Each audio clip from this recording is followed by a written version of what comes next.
বগুড়ায় বঙ্গবন্ধু শেখ মুজিবুর রহমান আন্তঃ college football টুর্নামেন্টের উদ্বোধন অনুষ্ঠিত হয়েছে। শনিবার সকাল 10টায় বীর মুক্তিযোদ্ধা মমতাজউদ্দিন ফুটবল স্টেডিয়ামে যুব ও ক্রীড়া মন্ত্রণালয়ের উদ্যোগে দ্বিতীয়বারের মতো এই টুর্নামেন্টের উদ্বোধন করেন প্রধান অতিথি বগুড়ার জেলা প্রশাসক মোহাম্মদ সাইফুল ইসলাম। এ সময় জেলা প্রশাসক বলেন, ক্রীড়াঙ্গনের বিকাশে এবং তৃণমূলের ফুটবলকে এগিয়ে নিতে এমন উদ্যোগ ইতিবাচক ভূমিকা রাখবে। ক্রীড়াঙ্গনকে এগিয়ে নিয়ে যাওয়ার জন্য আমাদের ভবিষ্যৎ ক্রীড়াঙ্গনকে আরও কীভাবে সামনের দিকে নিয়ে যাওয়া যায় সেজন্য আমাদের আজকে যেই প্রান্তিক পর্যায়ে যে সমস্ত আন্তঃ কলেজ আন্তঃ স্কুল এবং প্রাইমারি লেভেলে আমাদের Bangabandhu Sheikh Mujibur Rahman gold cup tournament ইত্যাদি এই বিষয়গুলো আয়োজন করা হচ্ছে, এটা আসলে কতটুকু ভূমিকা রাখবে। আমি মনে করি যে এইটা যে কোনো বিষয়ে বেসলাইনটা যদি শক্ত হয় তাহলে অবশ্যই উপরে আমরা উঠতে পারবো, আর বেসলাইন যদি দুর্বল হয় তাহলে কিন্তু উপরে ওঠা সিঁড়িটা দুর্বল হয়ে যায়।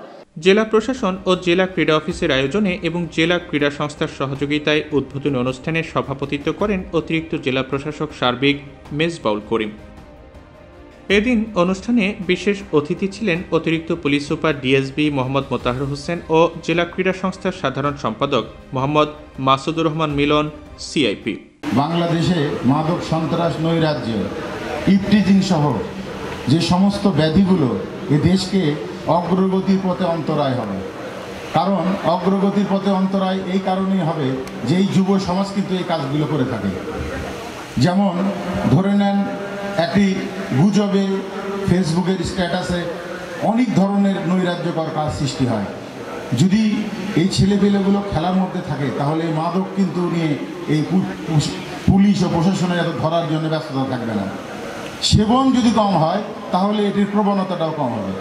আয়োজকরা বলছেন, জেলা পর্যায়ে মাধ্যমিক ও উচ্চ মাধ্যমিক পর্যায়ে বিভিন্ন টুর্নামেন্ট হলেও সারা দেশে এবার দ্বিতীয়বারের মতো আন্তঃ কলেজ এই টুর্নামেন্ট অনুষ্ঠিত হচ্ছে, যেখানে বগুড়ায় প্রথম সারির 10টি কলেজের শিক্ষার্থীরা অংশ নিয়েছেন।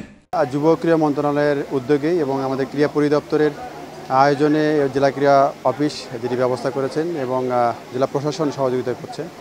এটি মূলত আপনি জানেন, বঙ্গবন্ধু বঙ্গমাতা প্রাইমারিতে রয়েছে, বঙ্গবন্ধু বঙ্গমাতা হাই স্কুলে রয়েছে, কিন্তু কলেজ পর্যায়ে কোনো খেলা কিন্তু আমাদের হয় না বাংলাদেশে, যেটি সরকারিভাবে দ্বিতীয়বারের মতো সারা বাংলাদেশে শুরু হয়েছে এবং বিশ্ববিদ্যালয় পর্যায়েও খেলা হচ্ছে। এখান থেকে আমাদের যে গ্যাপটি রয়েছে, যে কলেজে যাওয়ার পরে তাদের খেলার কোনো জায়গা নেই কিংবা কোনো টুর্নামেন্টে তারা অংশগ্রহণ করতে পারে না, এই জন্যই কিন্তু মাননীয় প্রধানমন্ত্রীর নির্দেশনায় আমাদের যুব ক্রীড়া মন্ত্রণালয়ের মাননীয় মন্ত্রী মহোদয় এটির বাস্তবায়ন করেছেন। শনিবার থেকে শুরু হওয়া এই টুর্নামেন্ট চলবে আগামী 2 জুলাই মঙ্গলবার পর্যন্ত।